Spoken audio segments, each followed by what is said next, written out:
when it's got like what Yeah. that one right lane and it's off to the side and it has that little barricade. Hmm.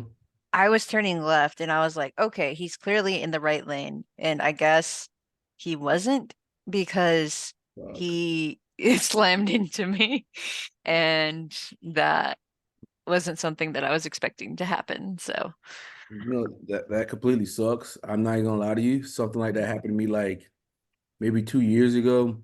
I mm, was fucking trying to get over, and I looked and there was nobody there. And like, okay, so I like get over, and some asshole has sped up, and then I hit his fucking car. So fucking pissed. whoa. Yeah, so he then I had to it's and insurance is such a bitch, but like there was no damage to my car, but his car was fucked up. Hmm. And you know how everyone does, they're a piece of shit. They try to fake like they got hurt. Hmm. Mm. So then like my insurance was like, at the accident, did the paramedic come? But you know they have like 12, 14 days or whatever to go to like a doctor or something. Yeah. Yeah, so that whole bullshit. And I was just like, man, this is so stupid. And now I have a rule. Like before get over it anytime, I always speed up at least like 5 to 6 miles per hour before I get over. And that's my rule from now on from the accident. Like that should never happen to me again. Mm. Like fuck this shit. Yeah. I for me it's not a uncommon uh thing though for me to get in accidents. Really? Yeah. I had like 6 accidents within the past 3 years, so What the fuck you doing? You need to come up with some systems. What the fuck are you doing? I mean, I guess I couldn't come up with them fast enough because it just Oh, kept happening. what are But you, what are you doing? Just using too much extroverted intuition? I don't know. I couldn't pinpoint to you the problem. Like, I guess I'm zoning out because things just seem to come out of nowhere when it happens. Oh, And like yeah, I just miscalculated. shit. That's yeah. I mean, you might want to hit a bike or something. Yeah, no, I am not driving for the next 2 years at least. The insurance is way too high. And Oh, yeah, my you got car's a six. totaled anyway. You Huh? got six. You got 6 accidents, and you had to report all 6 of them. Mm-hmm. Holy fuck! How And that's not even counting the ones I didn't report. many accidents did you get in? I don't know. I bumped into like a few mailboxes and they were like the big ones, like the big brick ones, you know? So, yeah. Holy shit! Yeah, Yeah. yeah. I I think it would be in everybody's best interest if I never drove again, personally. I don't know what's going on with you. Hey, I You wish I knew too. It's not like something, gotta and I'm not. focus, man. You gotta focus. It's really hard for me. I can't. Holy I'm shit. trying. It's not like I want to be this way. It's just, it's a thing. I've tried and I tried and I tried and I try Uh, to come up with systems. They don't work. Really? Holy fuck. Like check here, check that Yeah. before I pull off. Like, make sure I do this every time. Mm-hmm. Look Yeah. around here, there. Like, don't speed up. Like, don't drive the speed limit, maybe. Do Yeah. Well, the not have a first cellular device in your car. Do not put The one in your first car. three, it's never the cell phone, actually. It's okay, let me see. My first three happened when I was a brand new driver, so can't really do anything about that. One, I was trying to merge into another lane and I miscalculated how fast somebody was going Mhm. and got nicked that way. And obviously that was my fault. And then somebody else, which actually wasn't my fault, I'm surprised your insurance didn't drop you. they did. I had to go to several insurance people. Yeah, I yeah, had to that's what I'm switch. thinking. I'm like, I am so serious. Like, they usually will like drop people who don't like because they want to steal money is what they really want to do. Yeah. They want to They steal money. yeah, they dropped me. I got dropped by Progressive and then I got dropped by State Farm and then I had to find some like third party insurance and that was really expensive. It was like $500 A because month? at Yeah. Oh hell no, I'd be walking. Yep. Exactly. That's what I'm doing from now on. And taking rides when I can. Yeah, or maybe bike. There's always an alternative. You can use Uber. I Uber, could. Yeah, I could. But I also not have bad. roommates and I could pay them as well. If they need to go really far distances, I'll pay them. Yeah, yeah, yeah. I mean, I kind of hate relying on people, man. But Well, it's just yeah, the same as weird. Uber. It's except faster because they're already there. Yeah, Like one thing I hate is waiting for Ubers to like show up at your place and then it's like, oh, I don't know where you live. And it's just like a whole thing. really. Because Uber's like really like good now. Like I swear, I haven't used Uber in so long. Because I live like right by like all the bars and shit. So like I never had to drink and drive, which I used to do a lot. But I would get on there. I got on there the other day and I hit the button and there was an Uber driver here in like 2 minutes. I was like, holy shit, I ain't even ready yet. It's kind of crazy. I was like dropping off my car to Mm-hmm. get it like an oil change and stuff like that. Yeah. Uber there and whatever. But I was Yeah. surprised with just how quick they were. I was like, holy shit, they're quick now. Yeah. It kind of depends on the driver though. Like, cause they're people driving around. Like when I went to EagleCon on the flight back, I Mhm. had to take an Uber because they put my flight at like 4 a.m. and the Mhm. buses to the airport don't run that early. So I had to Uber and I had to go there and I had to get them as soon as possible. The Uber took a while to get there. I was like going out of my mind because I was like, I'm gonna miss my flight. And I got there just in the nick of time. Fun fact, when I had to go to Coeur d'Alene, I had to run to the final destination on the trip over and the trip back because it was such a close connecting flight and the plane was taking forever to unload. It was a real pain in the butt. Oh shit. Oh man. Yeah. I don't like relying on people for that, but it is what it is, you know. I would rather rely on them and be a little slower than rely on myself. Phew, phew, phew, phew. Boy, And extroverted intuition is really something. yeah. It's something, boy. Whew. Whew. Hey Victor, how you doing, man? Yeah, good, good. Hey, have you I quit don't yet? even touch driving for the same reason. You quit driving too?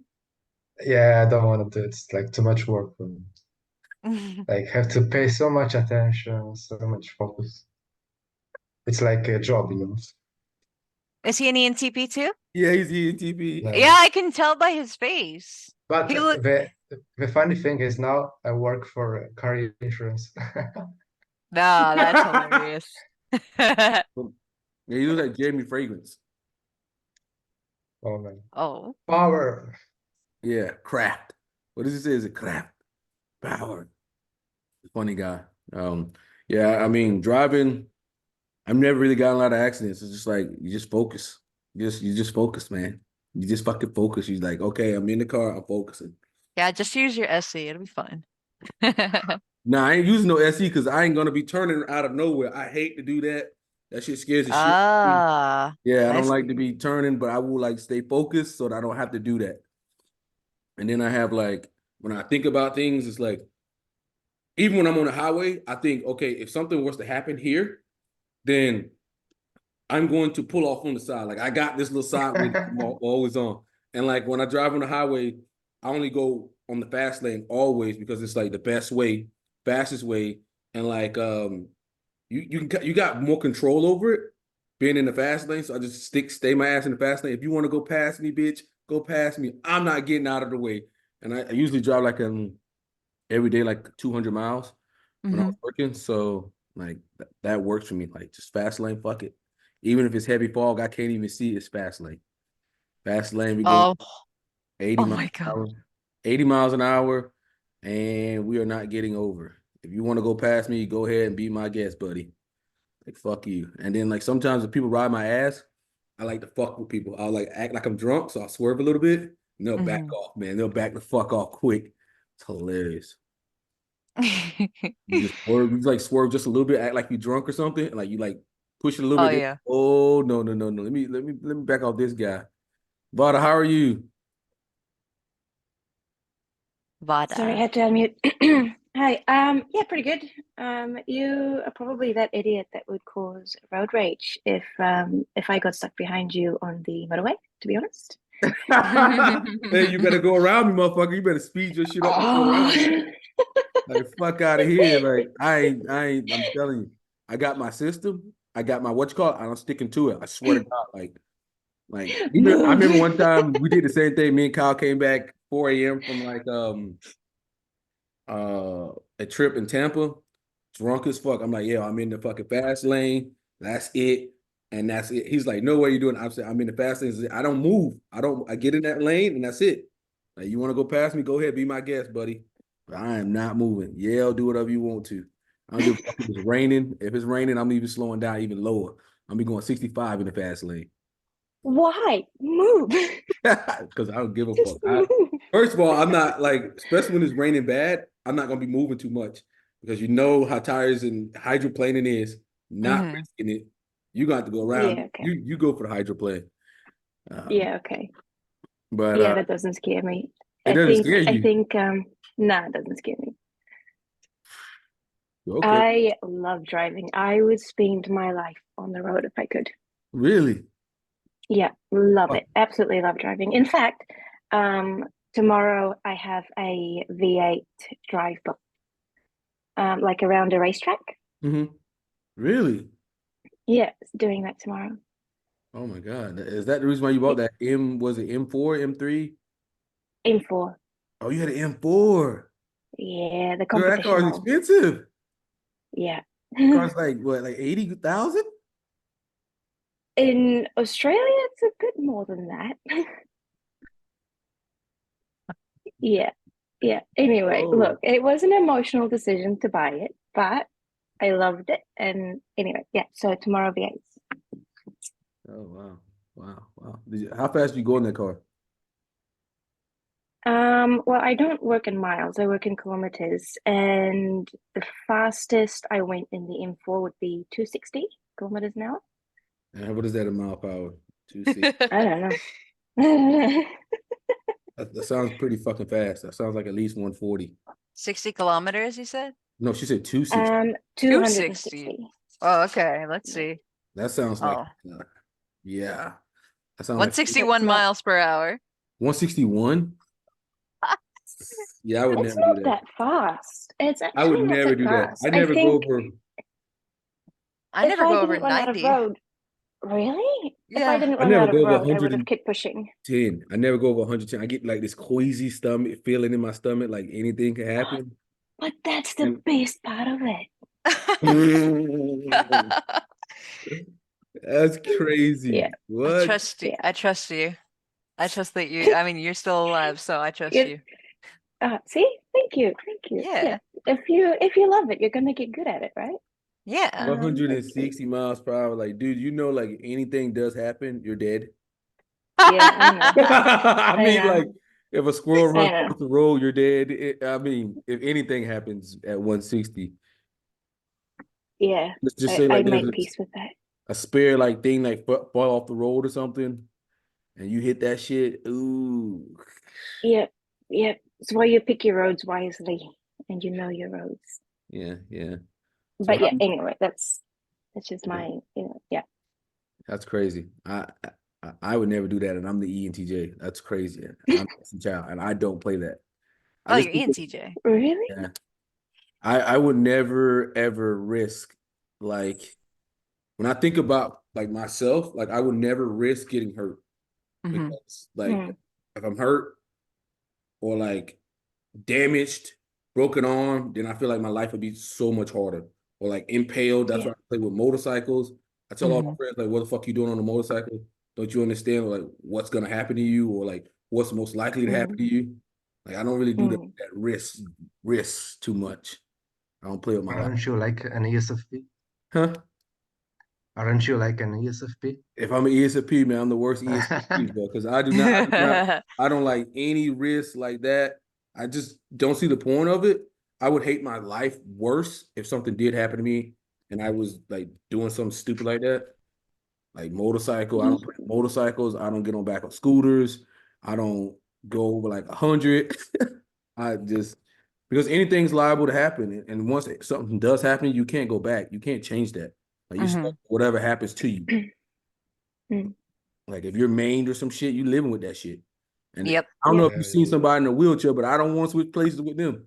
Yeah. I feel yeah. like Too many the reason consequences. that I'm risk averse like that is because it's okay if I like become handicapped, but if my face What? gets mushed up, like look, Face. I'm saying this as a woman. If Okay. I get like an arm missing, guy is not gonna, worry too much about that. But if I got What? look, overall, if a guy loves you, that is not too bad to have an If arm a guy missing. loves you, don't matter about your face either. Shit. Yeah. Are you sure? I'm 100% sure if they love you, they ain't going nowhere. Have you ever seen Oh, the 500-pound guys? They never have a partner, but you see the 500-pound women always have a partner. oh, that's true. Yeah, yeah, I wouldn't really worry about that. But as a guy, just losing arm, leg, all that, just your life, You're dead. it Well, just your quality of it life just drops so bad. It's just not worth that risk. It's just not yeah. worth it for me ever. Like, no. I get Yeah. goofy whenever I'm in my friend's car, my ESP cousin, and he likes to like show out in his car. So like he'll like drive around a club or something real quick. I'm like, I'm like, pull that shit down, like just cause like I don't want like I have no control over my life, so I don't really like that. Like it just makes me very nauseous, and him doing stupid shit just makes me even more nauseous. Yeah. But that's why you drive. That's why I'm the driver, because then I'm in control. Yeah. Are you an And, ISTP? and who? You, Me? Vada. Yeah. I, I always thought so, but turns out I'm INTJ. Oh, okay. Interesting. Yeah. You Yes, look it was an interesting development. well, that's all right, because you look very like empathy oriented, so that's probably a good thing. I go Thank by you. faces. Yes. No, it's a good thing. It is 100% a good thing. Okay. That's that good. shit scares Empathy, huh? that shit Yeah. scares the hell out of me. I don't know how. I wonder how Thomas feels about driving fast or Shelly. Yeah, that would be hilarious to see how they. Are they here? I can't see No, I who's think here. they're. I don't know where they are. I'm not sure where they are. I think Oh, Thomas okay. said he was doing something. He was upset earlier because he was losing the fucking chess. Oh. Oh. We got him on chess now, and oh my god, like it's so Yeah, funny he's because following all the INTJ too. huh? He's following that girl who is INTJ. Like we got Oh, we got Thomas finally on chess, and like he it'll be like in our like we have like a little group chat between him and me and Shelly, and you'll just see him in there like, God damn it, I'm fucking sucking. I'm losing all these games, and then like I'm laughing at him, and then like a fucking day later, I'm like, man, I just lost 100 fucking points in chess. Like I swear, chess is so like emotional. You start like losing, you Hmm. just start feeling like a loser, and you just start losing even more. Oh, Bro, all yeah. games like this. And then Vic Well, like, I feel like it's because it gets so in your head and you can't really like you don't really get the same kind of endorphins that a bodily game would have gotten you? So Yeah, but if it's you lose, it's like you're stupid, You feel yeah, shit. yeah, that's what I'm talking about. Like it's there's only so many variables that you can blame, and the main variable is you. You Like there's can't blame only anyone. yeah, exactly. That's what I mean. Like when you're playing football, I was like, oh, my leg was wonky. I could have executed better, but my leg was wonky. But it's chess. It's like, what are you gonna say? Your brain's wonky? You only have your brain to work with. You only have yourself to blame. yeah. So like Yeah, you just play more and lose more. And then I got fucking Victor over here. He's like, damn, man, you lost 150 points. I'm like feeling even worse. I'm like, damn. Like, man, you were close to 1,000. Now you're down to the 850. I'm like, damn, man, I'm never gonna catch Victor, man. Mm. The Victor's at Oh, 1,500. Man, I left and I'm still higher than you now.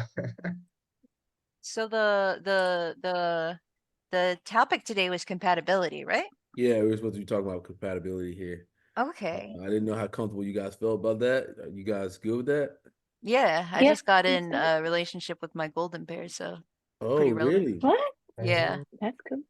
So you're dating an INTJ? Mm-hmm. How's that? Very It's popular pain. very satisfying. Why you say Like, that? because he kept on like, even though I was just like, yeah, I don't know if Wait. this Let me is ask you this. Where'd you meet what him at? Where'd you meet him at? EgoCon. Oh, God. Not a Why? real person, huh? I met him in real life. Okay. I mean, talking about when I said real person, like met him like outside of like typology.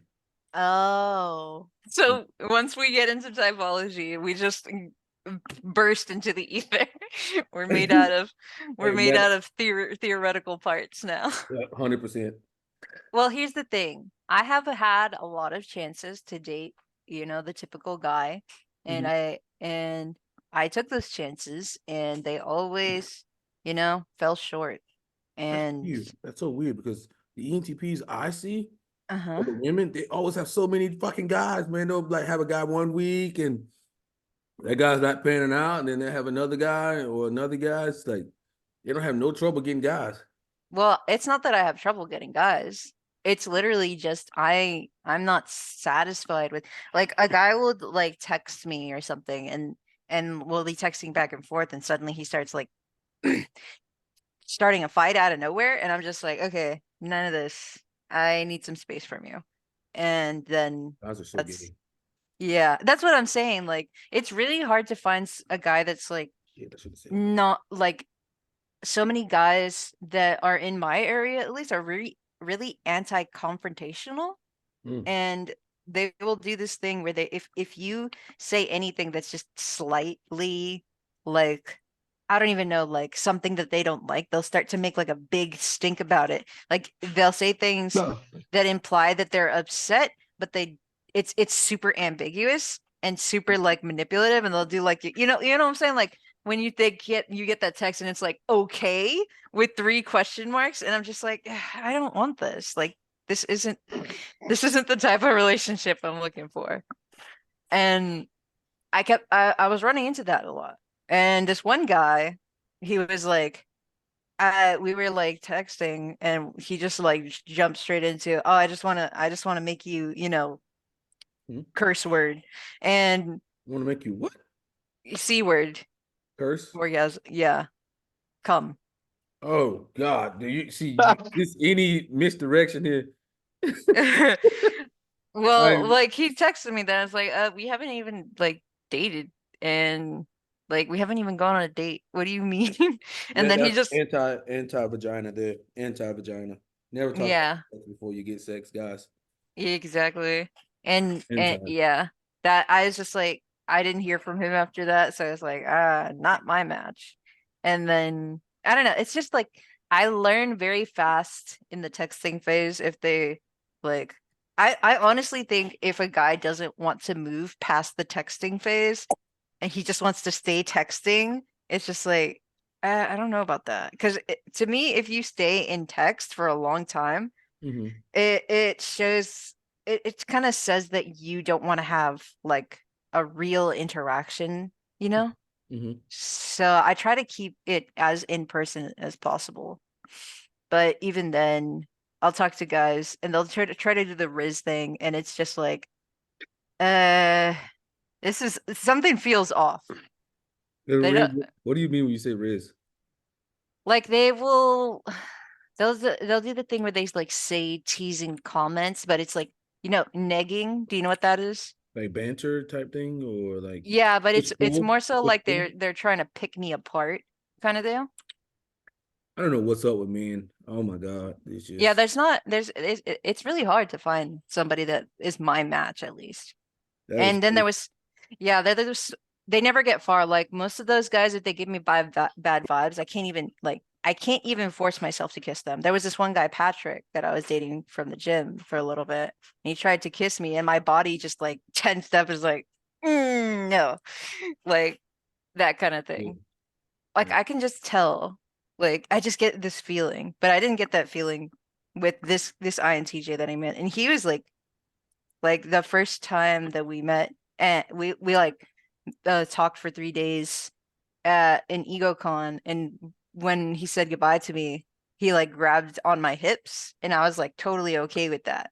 Mhm. And it was just like he made me feel safe. Like the entire time we were like going out to parties and everything, he made it his job to make sure that no matter where we went, that I was safe and he knew where I was. And that I feel like that's what a lot of guys that I've met are just missing. They don't care about whether or not you feel comfortable or safe. And that's really important to me. I think a lot of guys nowadays are just lost, just straight up lost. I mean, they get online, they see the red pill stuff, or they see like a whole bunch of like, for instance, you'll be around some guys, and maybe some guys are doing better in dating than you, and then you pick up like their bad habits, and it just leads absolutely to nowhere, like outcome wise. Like it doesn't do anything for you. You're just putting like negative energy back out there, or like you're picking up like bad habits, like, oh, she, or like for instance, if a girl does one thing wrong, they're like, I'm done with this girl, or like, Mm-hmm. or they'll like flip out on the girl, like, oh, she's a blah blah blah blah blah blah. And I'm just like, realistically, you're not gonna go anywhere with that mindset. Um, it just is what it is. Like I've come to just agree with it. Like women win, we lose. It is what it is. What it is. It is what it is. Mm-hmm. That's what it means to be a man. Like people don't realize that. Like you're going to provide. You're gonna do. You have to give a little bit more, but then they give differently. Women give differently. Okay. When they give you Yes. children and things like that, it's kind of like it, like Christian said the other day, it was like, if we told you you could have a kid, but you lost your head, would you do it? I said, hell no. He said, but that's what happened with women, Oh, because they're never like the same after, having kids. So you have to factor that in. That is a risk that they take. As yeah. a man doesn't take any risk at all. I mean, yeah, he might lose money, property, or whatever, but he doesn't take anything like bodily differently. Oh, can I say something about that though? Go ahead, go for it. I think that happens because they're unaware of how the body works after they have a baby. A lot of women will do this thing where they have a baby and then the next year they'll also have a baby. And if you have babies back to back, you're not giving your chance to recover from the nutrient depletion that happens when you carry a pregnancy to term, because it takes a lot. You need to at least wait 2 years and give yourself 2 years of really rock solid nutrition. And nobody knows that. And that's why that happens, because they're literally deteriorating from not taking care of their bodies and they don't even know it. Damn, that is a point that I did not know. I did not know. Yeah. I ain't gonna act like I knew that. It's, Victor, where you it, at, Victor? Victor. I don't know what Victor's doing. What happened? You got to save me here, man. We're talking about women having kids, and I'm like, oh no. The Oh, No, no, no, Um, you're on your we own. we You can switch started it. back to the. I do agree. I think because of how dangerous it is for women to have babies and the way their bodies change, I think that's why instinctively we we do search for men who provide security and that feeling of safety. Um, and that's why, if the man becomes overly emotional or whatever during an argument, you're not going mhm. to feel safe with him. And it's going to have you running for the hills because you need someone who's going to be strong and consistent, and you need to know that he's going to stick with you even when things go wrong. Mhm. Um, yeah, anyway, just going back to the intj that made you feel safe. Yeah. Yeah. And not only that, he is like he's a bold, really bold guy. Like I Mm. feel like a lot of people are afraid to say when they want somebody because um they feel like they have to play the game, they can't admit that they like somebody. Mhm. And Yeah, that that's fear how of that rejection. Yeah, and it's also like, oh, you got to keep them insecure, and that's mostly why I stayed out of the dating game because Outcome bad. whenever somebody whenever somebody tries to play on my insecurities, I'm just like, "Ooh, that's not real. You don't have anything real to offer." That's what happened with Yeah, Patrick. That's why I didn't want to kiss him because he was a gym yeah. goer. He was like really buff. He was huge. Did steroids, obviously. Oh Lord, what's up? Uh, What's up with? I wanna ask y'all that. What's up with women dating guys who take steroids? Like, Look, I didn't date him for the steroids. I dated him. I dated him because he was interested in me and he invited me to the gym. But I was like, okay, you do steroids. I guess that's maybe okay. I I I also tried to talk this other guy out of doing steroids because he was a really good guy and I didn't want, him to be unhealthy. And it's like, yeah, fuck it. I have to compete with all these other guys. So this was an ENFJ, okay? And he was telling yeah, me but they ain't got a brain. all the Fucking pros. AC child. They ain't got a brain. Oh my God. Well, the thing about it was he was giving me all of these statistics on why steroids wasn't a bad idea. And I How's was that just like, true? oh, and How's that and true? the Because the thing that research shows, like, if you take steroids for like at least a year, like Mhm. the plaque that it builds up in your arteries is significantly higher. So Yeah. that's after a fucking year, dude. And a lot of people get on steroids and you can't get off of it Hmm. because, like, once you do get off of it, you're gonna lose everything because of the negative feedback system that is hormonal. So that's Hmm. dead. That's completely dead. So you're gonna be like all of a sudden lost all that. Plus now you got all this plaque buildup inside your arteries. Yeah. And people treat you differently because you were once big and now you're small. Yeah. So it's just when you look at all the cost analysis of that, it's just not worth it. It's just never worth it. Yeah. And that's And a your dick might not work. And if that don't work, exactly. you might want to kill yourself. Exactly. As a That's man, if that why doesn't work, you might want to kill yourself. that's why with that guy, he was another really, really, really high quality guy that like. I loved him, like legitimately loved him. But when he told me that when he was gonna keep doing steroids and he was probably gonna get a vasectomy, I was just like, oh no, this isn't gonna work. This isn't gonna work long term. And I told him that.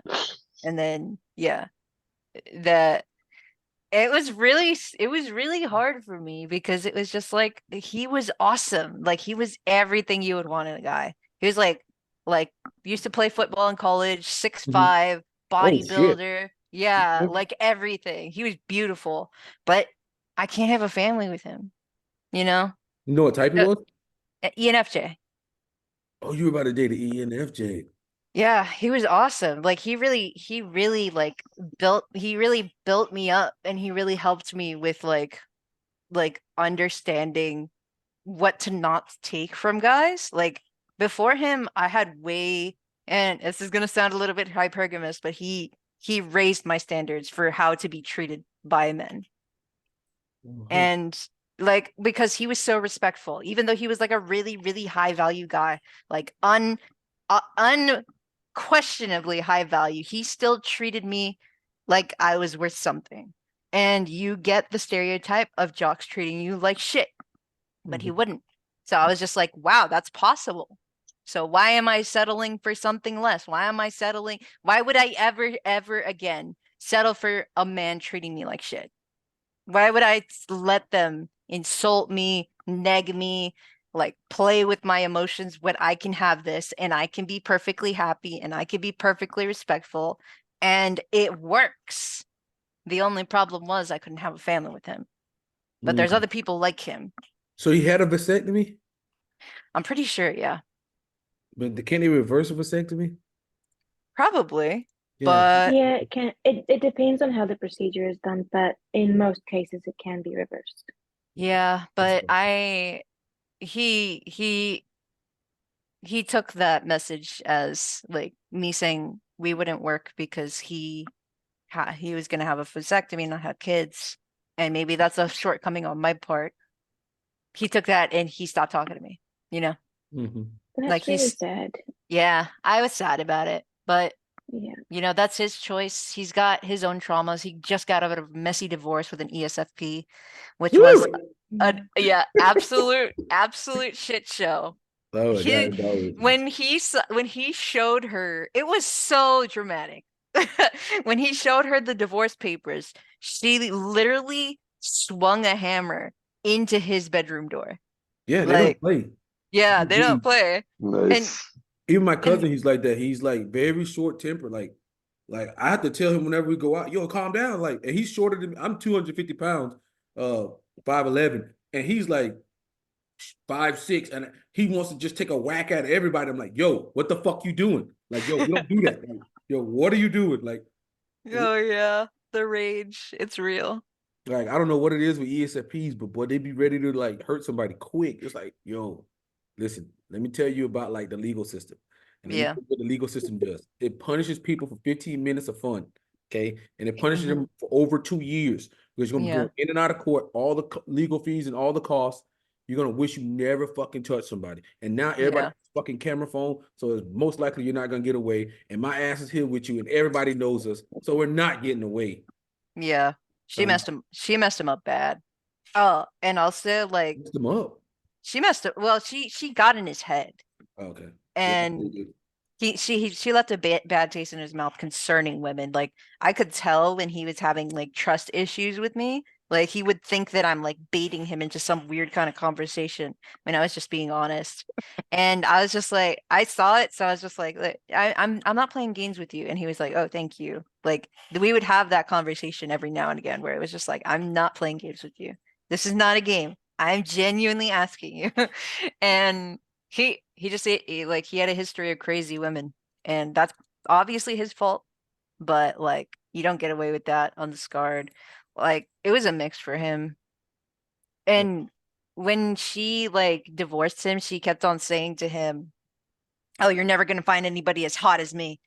You screwed up here. You're never gonna find someone as hot as me." And I think the way that he started like dating other girls, like he literally talked about getting a stripper and having her pretend to be his girlfriend just so he could take her smoking hot body over to his ex-wife's house to show her that he could do better than her.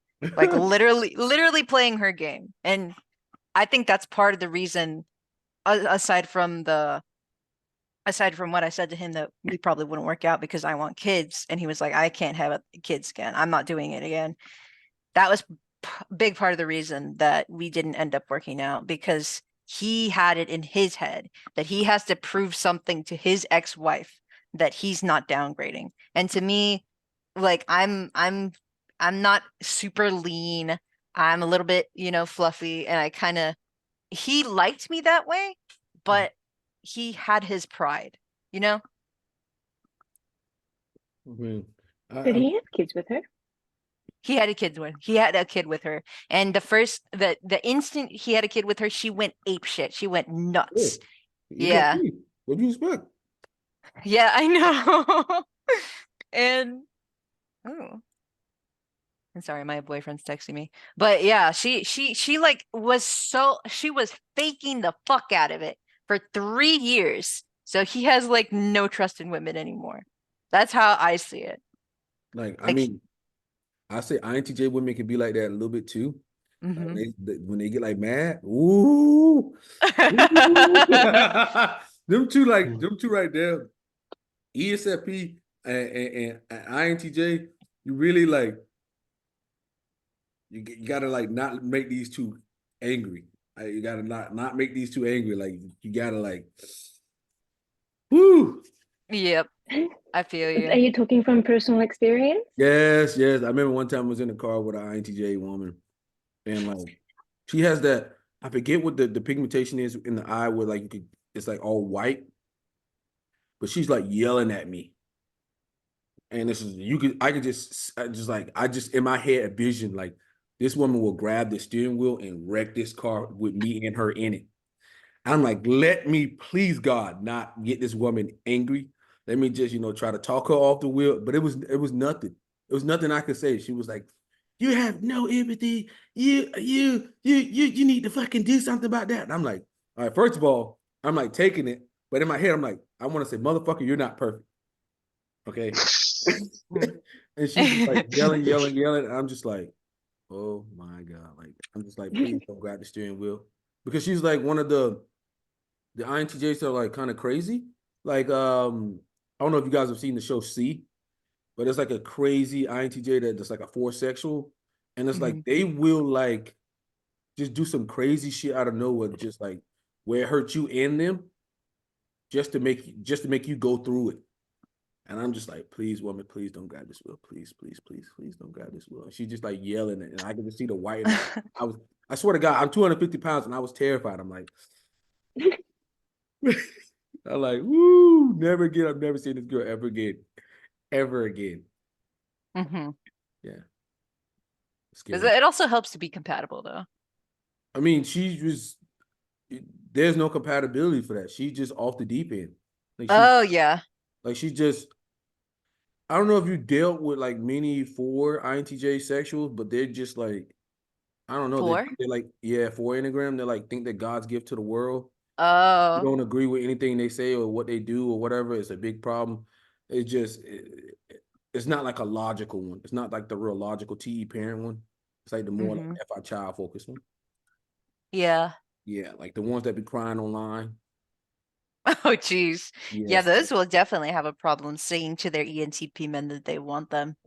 like they are they're really something. I'm not even gonna lie, I was scared for my life. I was like, Oh my God.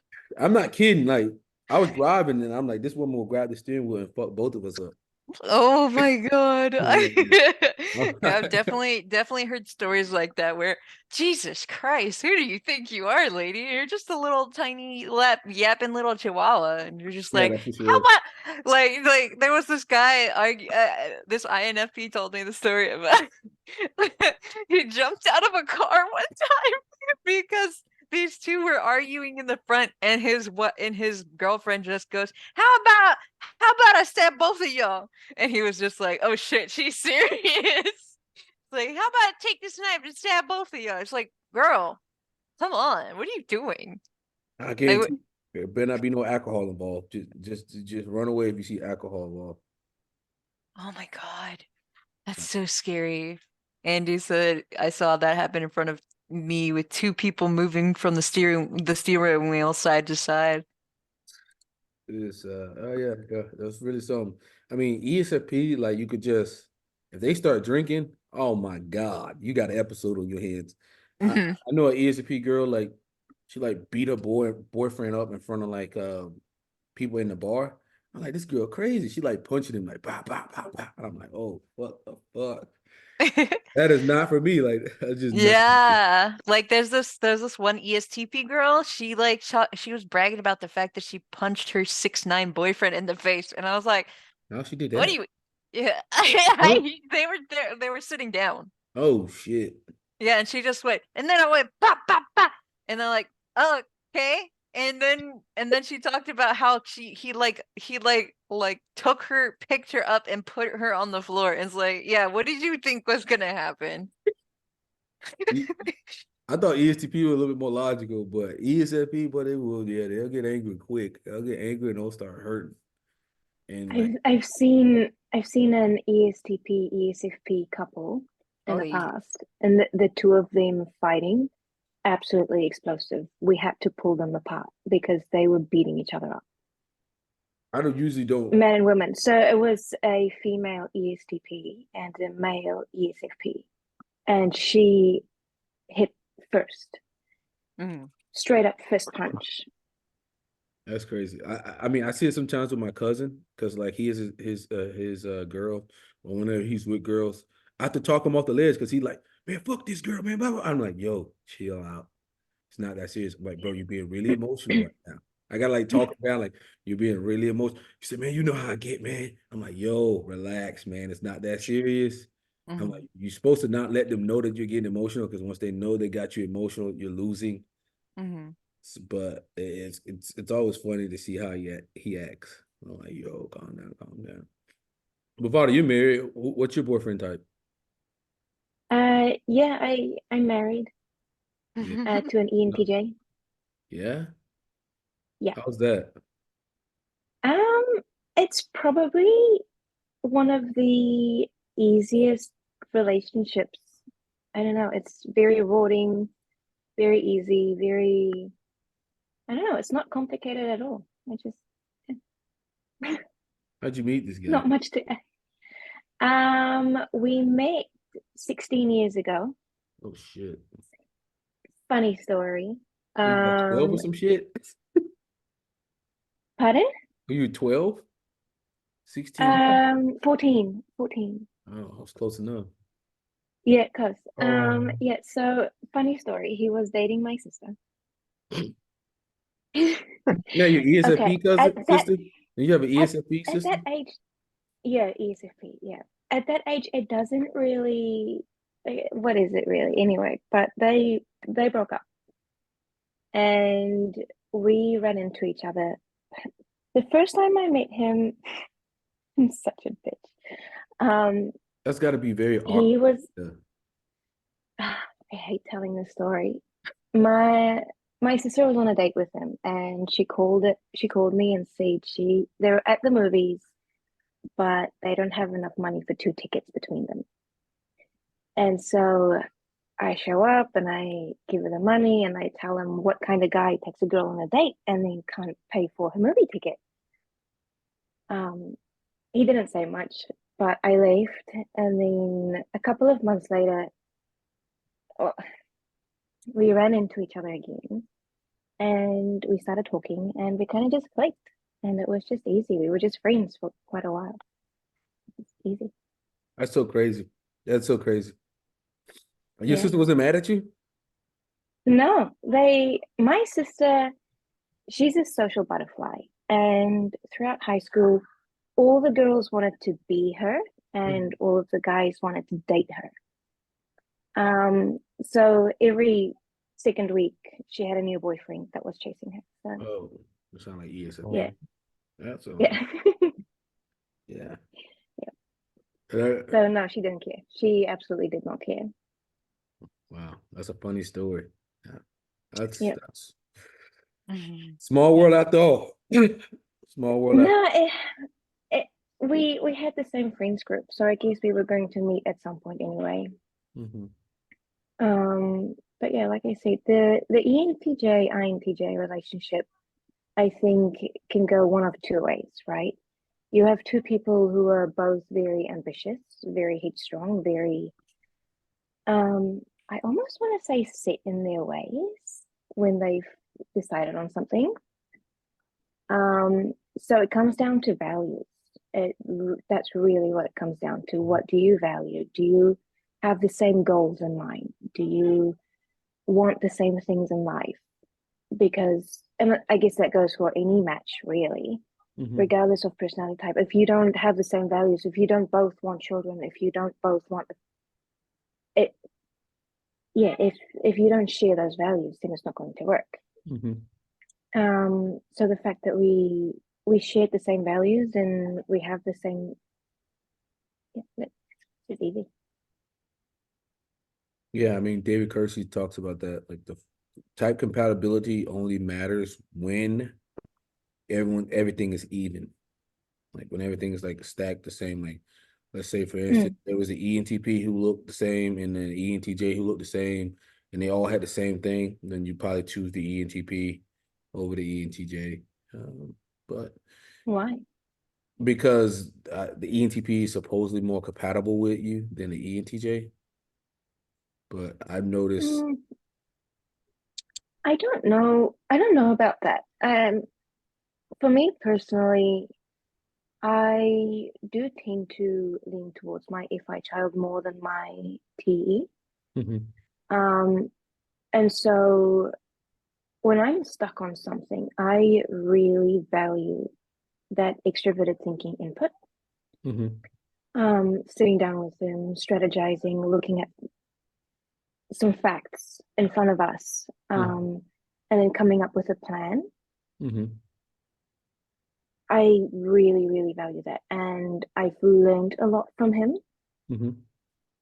So I don't really understand why the ENTP would be more compatible than the ENTJ.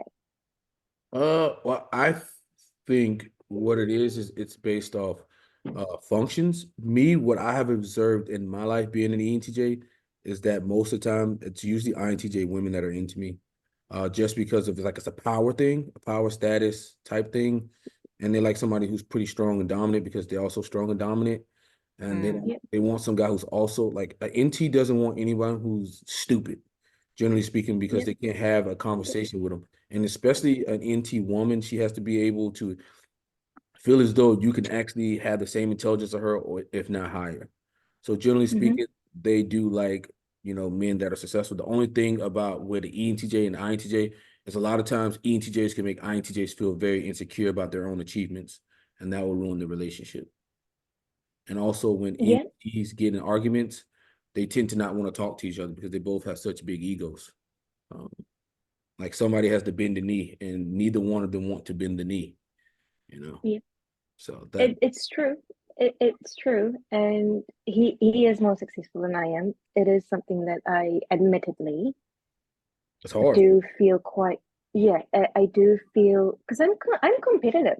I'm very competitive. I'm like, but at the same time, I understand that he works hard to get where he is, and being competitive isn't going to help. So I'd rather support him and push him and encourage him to keep going for it rather than me sabotaging that just because I'm not as charming or as outgoing um or just I don't know, he makes everything seem so easy. So just because it's not as easy for me doesn't mean that I now have to go ruin that for him. Yeah. And what you say about bending the knee, I I am usually the one who does that. Really? That's crazy as Yes. shit. See, I Yes. imagine myself like because I see a lot of INTJ women, so like whenever we get in a fight, I always hate having to bend the knee. I don't want to, but you have to. No. It you don't you don't have to. You just have to be good enough at showing the rational side of the argument. Um and I you know how you said that the INTJ can be quite short-tempered and Hmm. explosive? Hmm. It's true. I usually say he's the calm to my crazy. Um because he does know how to bring that rational side of things back to the argument before it gets explosive. I Yeah, always see it as like you just if I'm dealing with an INTJ, it's just and we get in an argument, I just have to go my separate way, they go their separate way, and then I try to come back later. But my thing it is doesn't work. once I reach back out, if you fucking shut that shit down, that shit's over. Yeah, nah, that see that doesn't work. And I don't know if it's just me, but see that's my instinct too. My instinct is okay, this argument is heated. I need a break. I need to walk away from this. I need to go deal with this on my own, and then we come back. But that doesn't work. Um, because that in a way I now leave and I go have the rest of this argument in my head. And so I hype myself up, I become more angry, I I become resentful in a way because how dare you say all these things? What makes you think that? And that's not good. That is absolutely and I know this right. Mhm. Um You get madder with time. but That's then crazy. what? I said you get madder with time. That's crazy. I Yes, think the yes. rationale would kick in No, I over get time. more angry because even though we've walked away from the argument, I keep having this argument in my head and I will focus on this argument. This is my entire head is this argument. Um, so that doesn't work, but staying in that room, and this is something that I've discussed with my therapist as well, and she said, do not walk away from that argument. Absolutely do not walk away from that argument. You stay Mhm. and you fight it out. Oh shit. Um, yes, really. Um, and it works. It's so much better. it is absolutely so much better than walking away and coming back to it. Now I always thought the walking away was the best idea, best move, best what you call it. Yeah, I thought so too. I thought so too. But looking back now, I see why she said stay in the argument. Because then you fight it out. You're not going to leave and make it worse or go talk to someone else.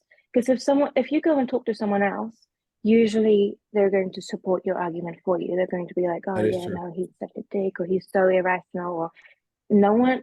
It's very rare to find a friend who's going to tell you, oh, actually, I think you're being completely irrational, or you're wrong in this argument, or whatever. It's very rare to find someone like that. So anyone you go talk to is going to hype you up more because they want to support you. But that's counterproductive. 100% agree. Anybody else got anything they want to say about that? No, I was just enjoying the story. Ellie, how do you get when you're angry in an argument? Do you play or do you like to stay and talk? It really depends on the person. I don't get angry. So this is actually a good point where my so me and my boyfriend were talking this morning, and he commented on the fact that I was probably needing to lose some weight because I've been just eating at maintenance. And with the whole accident thing that happened, I gained a lot of weight, and he was like, yeah, that's fine for now. But this morning he was like, you probably need to dial it back. And I got like really scared, and I was like, I got like a little bit frustrated because he was saying it in a pretty informative way, but overall I felt really scared. And I Yeah. feel like, yeah, because I developed this thing during childhood where I kind of have like a masculine approach to value, where if somebody sees that I am not performing well, then they will value me less. And I saw it as him like saying that he doesn't value me anymore. And that like scared me. So I kept on like pressing him more and more to like elaborate on what he meant. And because he didn't start off with just saying you need to lose weight. He said something to the effect of um your shirt looks way tighter than it usually fits. And I was like, Informative. That's informative. yeah, yeah. And the reason he was getting like that was because he didn't know how to approach the subject of like, Yeah. I want you to like start cutting It's, back. it's kind of hard for a guy to tell a woman that. Like, so you're gonna have to get cryptic. Yeah, yeah, You don't want to lose exactly. your life. If you don't lose your life, you better get fucking cryptic, okay? Well, I see. If he told me, well, it's kind of like half and half. If he told me directly, then I would be like, okay, thank you for being honest. But it would feel like a stab a little bit because of the masculine projection that I have on myself is that if I am not doing well, if I'm not being my best, I am going to get abandoned. I'm going to get left behind. Yeah, it's absolutely silly when I say it out loud, but that's what goes through my head. And I talked to him, I was like, "Can you do what do you want me to do?" And we sat down, and I like calmed down, and we like planned out what I'm going to do for the next week to help bring this down gently. Because even though he doesn't want me to be too big, he's also against Chase's whole idea of me being a rail. Like when he met me, I A was a rail. rail. Yeah, yeah. You mean a rail? Like 115 pounds at 5'6". Yeah, I ain't on that lifestyle. Yeah. And No. yeah, he convinced me to like eat more and get bigger, and then that was good up until I had my accident, and now he was saying, it's looking a little off-putting now. And I was a little bit upset because we had just gotten in this relationship, and I was scared that I was just gonna get left behind, especially when he's going up in value. Like he's gonna start making 90,000 a year, and I'm like, oh my God, how am I gonna compete in all this? And I'm just, yeah, exactly, exactly. Listen, y'all got to stop listening to all these people. Yeah, Okay? Women don't have to compete. Okay, yeah. men have to compete. Okay, women Mhm. don't have to compete. Women got I hate to say it, the thing between the legs that we all want, and they know we want it. Okay, there ain't no fucking competing. Okay, Yeah. Well, it's not, it wasn't even and on. I just was like, I I don't have know to if make like sure I look my best all the time, you know? I don't know if like people like listen to C.S. Joseph like that, but guys are not out here really winning. There's only a select few men that are actually winning, and everybody else Mhm. is taking an L. That's So, the reality of the Yep. situation. yeah, the thing that Chase was saying for a really long time was that like if you aren't like basically a sex bomb, if you're not sex bombing your guy, you're a shit woman. He really, really pressed that I fact. Like mean, I he mean, wants you to have a bombshell body, just constantly sending your guy nudes. And it's like, yeah, that would be that's that, because he's projecting. He's yeah. projecting. That doesn't work. In Yeah. this little So fantasy reality world, it does, but it does not work. yeah, I recently left CSJ because of that. Actually, by my boyfriend's request, because he was basically like pressuring me to stay as thin as I was, and Cortland didn't want that for me. So, um, Cortland being the INTJ, and he he told me that he would like it if I put on some weight and eat as much as I wanted to get to the right amount of energy levels that would Mhm. make me feel happy. Because when I was in Coeur d'Alene, I felt really happy. What? I see this guy laughing. Oh, I don't know. I mean, I think every relationship is different, and Hmm. the best thing that you could do is always make the communication clear. Yeah. Like what you want, what are you looking for, and move from there. But like if you like keep everything in the dark, you can't hold somebody to a standard if they don't know it or anything like that. Yeah. And like I'm fully like I'm zero carb. That's like my thing. Hmm. So eating as much as I want usually isn't a big problem. The problem came in like I wasn't putting on weight really when I was still active. The problem is now I am. Not active. That's crazy. Yeah. Yeah. So I have to push it in the other direction to make for the lack of activity. Usually it's not a problem on the carnivore diet. Like I usually eat lots of food and I'm fine because I'm active anyway, so I need the energy. But now it's just like I don't need that much energy. I was pretty much like sedentary for like a month and now I'm getting back to it and I'm like, okay, but I need a jump start because like I am just ramping up my activity, and if I don't dial back my calories at the same time, it's going to Mhm. be a big shock to my system because I can't just like expect to just throttle like I used to and have that same momentum like I used to when I was eating at maintenance and I expect to have the same effect because my joints are going to hurt. Like I was doing a lot.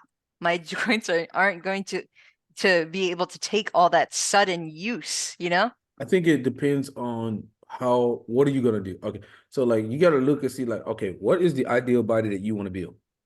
Once you find the ideal body that you want to build, then you work from there.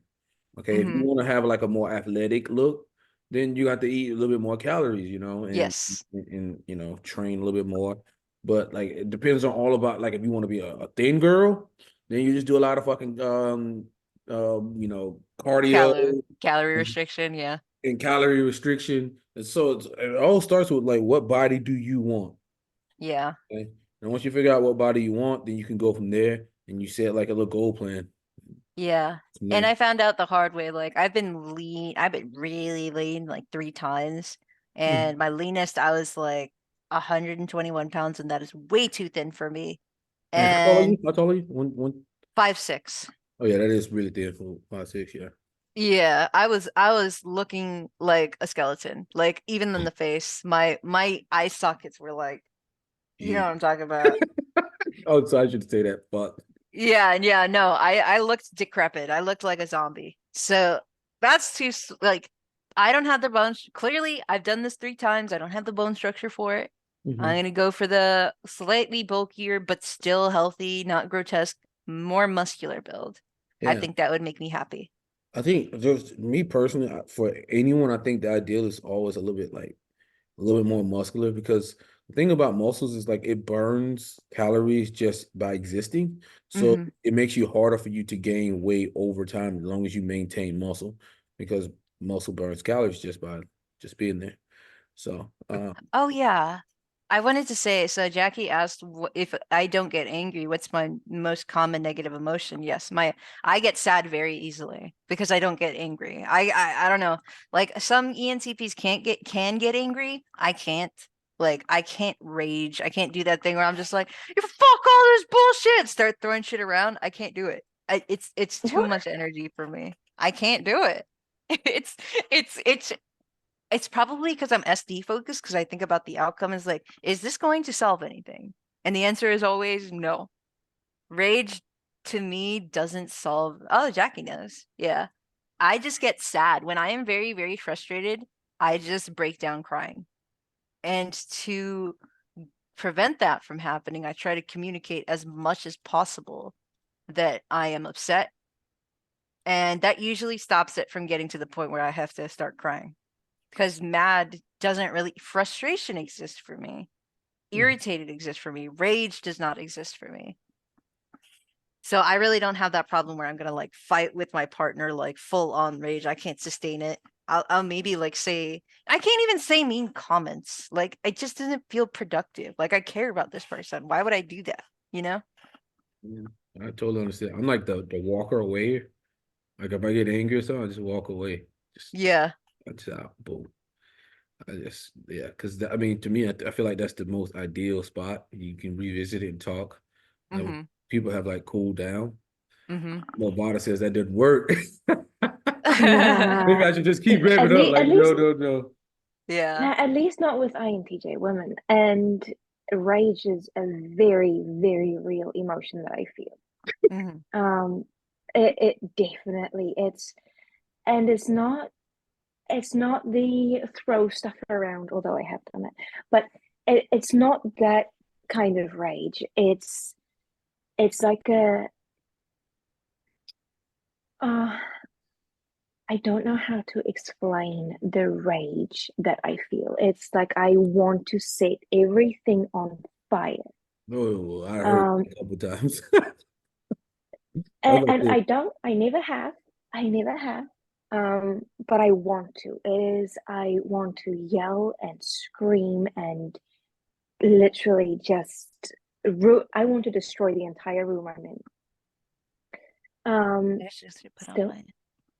never have that, never have done that, but I want to. That is how I feel rage when when we're in an argument, and it's it's rare for me to go from angry to sad. I think I become sad when I realize that it's not going anywhere, Mhm. or I can't express what I'm feeling in a productive way. That's when I become sad. For me, I just gotta like cool down on No. the nasty things to say. Like that's why it's just best for me to walk away because like when I get in an argument, I like to drop the word stupid. I like to drop the word stupid. Okay? Oh yeah. Or like you a moron or something. So it's just best for me to just walk away. Just like just walk away because I'm about to call you a nasty word or something. Like you're so fucking stupid. Like and then that's why I say a lot of times you gotta watch what you say to people because a lot of stuff you say to people you can't walk back. Because once you said something like that, you can't walk that back. So it's just best for me to just And walk away. Mm-hmm. and if you call an INTJ woman stupid, oh man. I've done that. No, don't do that. Several of them. Don't do that. Interesting. Pro tip. Worst thing you can do. Hmm. Well, I mean, I get in an argument and it's just like the shit you saying don't make no sense. Or the shit you saying that doesn't work. Like, what are you talking about? Or that does not happen. Or you are using like you're conceptualizing some bullshit and you made up some shit and that's not what's happening. And I'm just gonna call you out on it. And though they don't like that, they don't like that too much. Sorry, give me one second. I actually think that it's kind of a different, well, I genuinely think it's kind of it's literally a different world to argue with a woman, because she is not usually, unless she states directly that she is trying to make things better, it's just frustration. She Yeah. is basically fighting you with her words. This is a fight now. but you are not using your words to fight. That usually comes to prevent fighting as a man. A man doesn't want to fight because he knows he can take damage. Like you were saying earlier, you don't want to take damage. So the words are there to prevent conflict. But for them, they're already actively in conflict with you because they see words a different way. We use words both to negotiate. As women, we use both words to both negotiate and to fight because we don't fight with our hands usually. It's not very, it's not very effective. And especially against men. So women fight with their words. They also negotiate with their words. So I think a lot of what is tricky for guys is when they are fighting with a woman, when they're negotiating with a woman, they have to make sure it's actually a negotiation and not a fight. And that's where guys get tripped up a lot of the time. I just feel in that moment I can't win. And then like a lot of times if you get me in a moment, like bad shit can happen. Like when it comes to feelings and stuff, like if I think about it rationally, like you shouldn't have said this or you shouldn't have done this, but in the moment it doesn't work for me. Like even though I've read like a shitload of books on the shit, and I'm just like in the moment I just miss like how people feel. It's just not there. Like it's just like it's almost like a void or something. It's just like I can't pick up on it. I'm just like whatever. I'll just say whatever. It's just best for me to just fucking walk away. Chai, are you there? How are you as an INTJ when you're in an argument? Evil. Well, at least she owns it. See, that's what I'm saying. Like it's all like it's either a negotiation or a conflict. Like when you are in a conflict with a woman, you are not gonna win because her aim isn't to make sense. That's kind of how you know what her intention is. Is she making sense? If right out of the gate she's not making sense, she's fighting you. She's not negotiating with you. So there's a big thing there. Like I think, like I'm not a guy, right? But theoretically, I think the best thing to do in that situation is remind her that you are somebody that she needs. And No, that's you why can't do that in a moment. If you tell them you need me, no. That's that's not a what I fucking mean. nuke right there. No, that's not what I mean because that's it's verbal, not, right? Yeah, but it's not necessarily reminding. And this is what, remember how I said earlier that my husband's kind of the calm to my crazy, right? Yeah. He, in the heat of an argument, he would stop me and say, I am not your enemy. Let's talk. Why are we yelling? I am not your enemy. Yeah, that's what I mean. Yeah, he needs to remind me of that because, and yeah, I don't know. In that rage, he needs to bring me back to reality and say, let's use our words. Let's not escalate this any further than it has to go. It's a good trick. Yeah. It's not a trick. Yeah. It's the truth. I am not your enemy. Yeah. It's that simple. It is that. That sounds very good, but like I'm telling you, like in the moment, just like I don't know, like it's hard to get past. I know, like it's like a bunch of you operate off of a bunch of habits, right? And you have this idea in your head that you are supposed to treat everybody like a rational person, and they all communicate the same way. Because that's kind of what everybody stipulates is like we are all rational, we are all like we should all be able to we should be able to negotiate, but that's obviously not the case. So why do we keep trying to like bang our head against the wall and treat it like it is the case? I wonder if it's childhood related because like in my family if we get in a fight we just go our own ways and then later on we act like it never happened. So is that for the women too?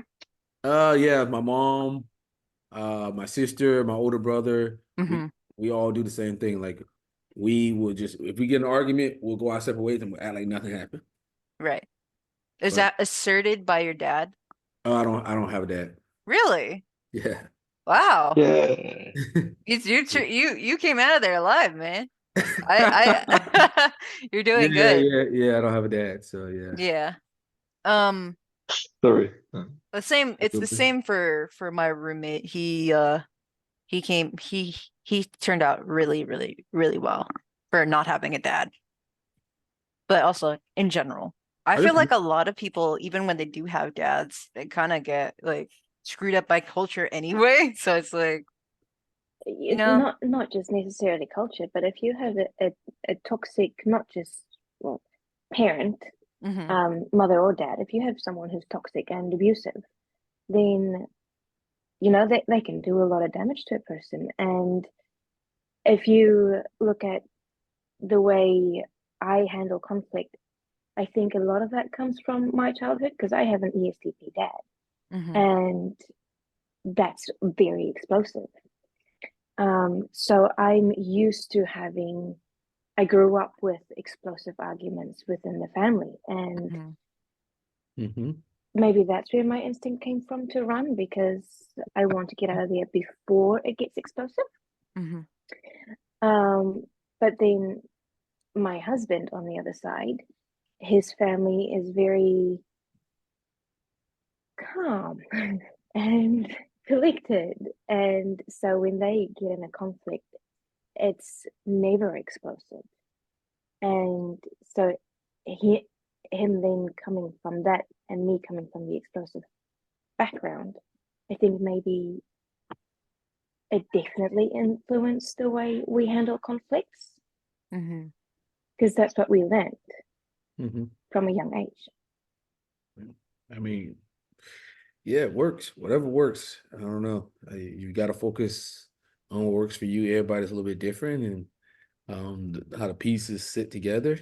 I mean, you've been here with 16 years, so that's pretty good. The average relationship is what, like marriage is what, 7 years or some shit? I forget the statistic. Yeah. Yeah, Yeah, the 7 year Yeah, itch. 7 years or some shit. yeah, hmm So yeah, yeah. that double that, so going pretty good. I mean, a lot of times I think with like ENTJs, it's like once we have like decided that we want that person, then that's it. And we Mm, decide pretty early on. Yeah. Like mm. they don't even girls don't even realize like I've already decided yes or no before anything happened, before anything. And if I've decided yes, then it's like, okay, I'm willing to deal with whatever and make this work. If not, Oh, wow. it's dead. It's dead. That's It's the nice. same for INTJs. It definitely is the same for INTJs. You Mm. meet someone and instinctively you're gonna go, I like this person, I'm going to pursue a relationship with this person. I think it's the worst part is that my brain starts thinking about like, huh, how would it be to be married to this person? Like I instantly just starts thinking about that. It's like,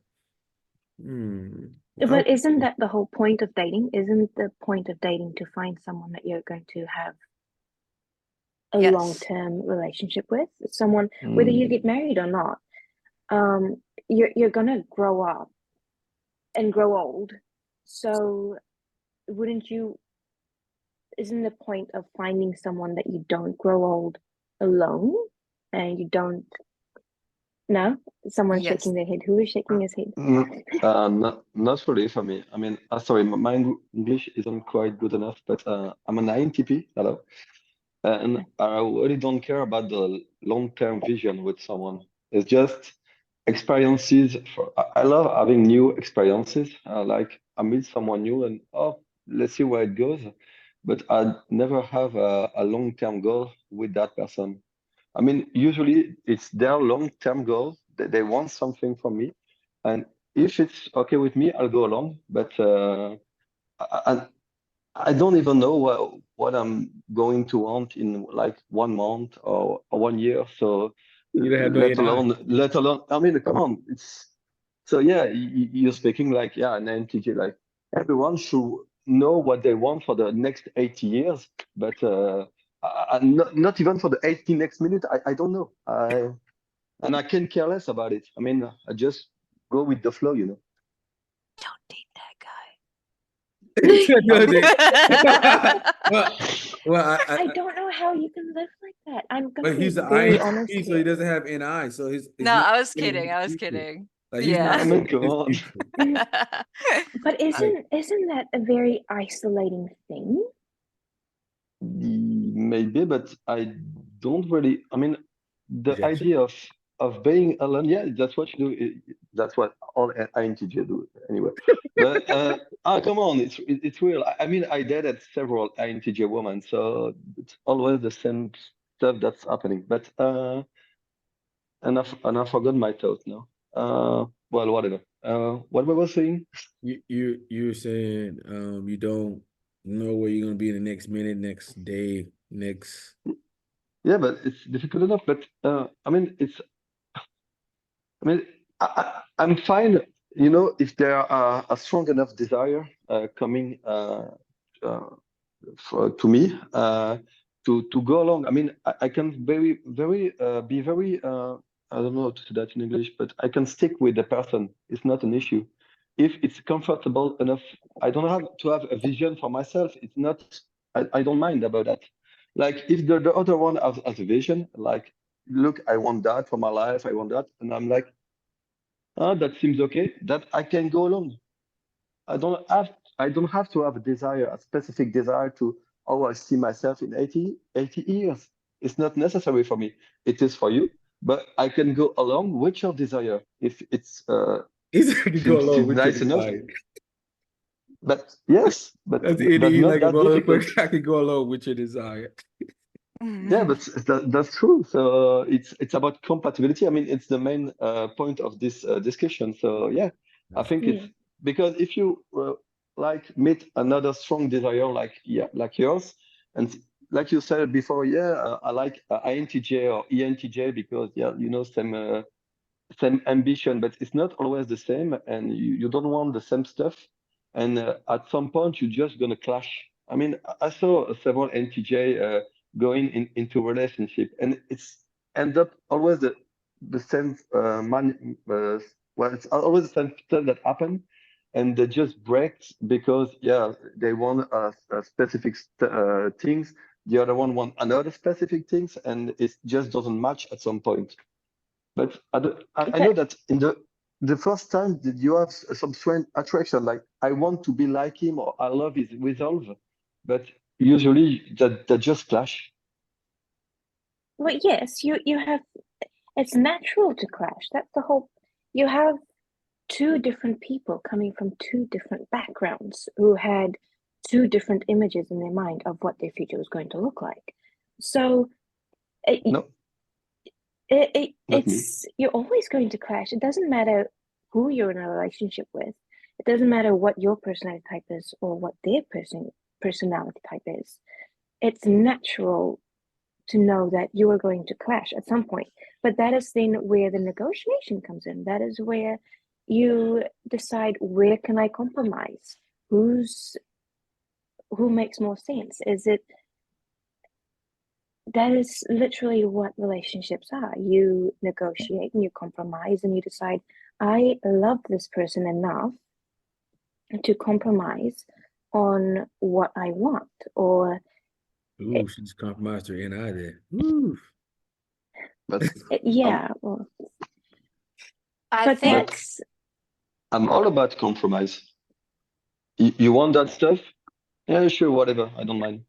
I think yeah, that's but where then do you, Jenny, you want that? Go ahead. I Yeah, think sure. that's What? where the foresight of like vetting should come in, because if what you want is so like juxtaposed to, if that's the right word, that sounds like a cool word, so I'm gonna use it.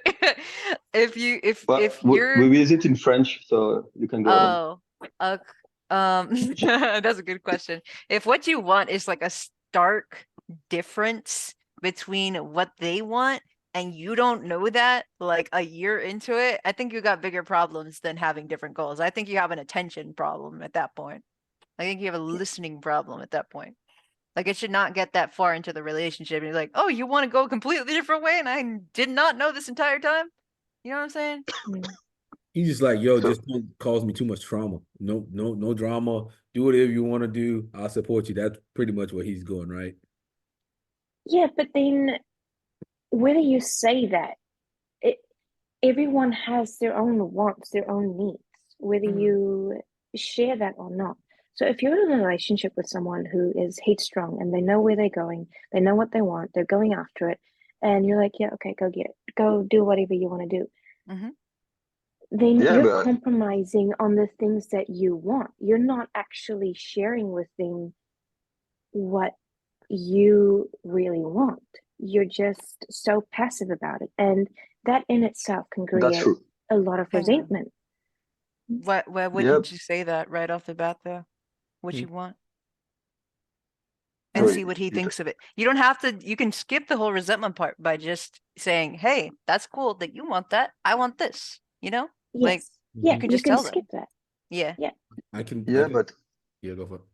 sorry, but I saw several INTJ women actually that have a whole plan. Like, yeah, I want that for a man like that.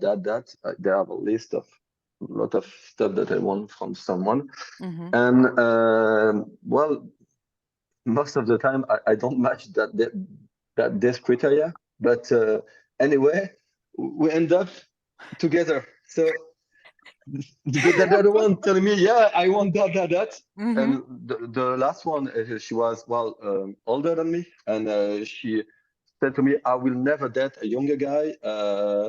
Also, she was very romantic, but all NTJ women think that they're romantic, but they're not really. And I'm not matching this criteria.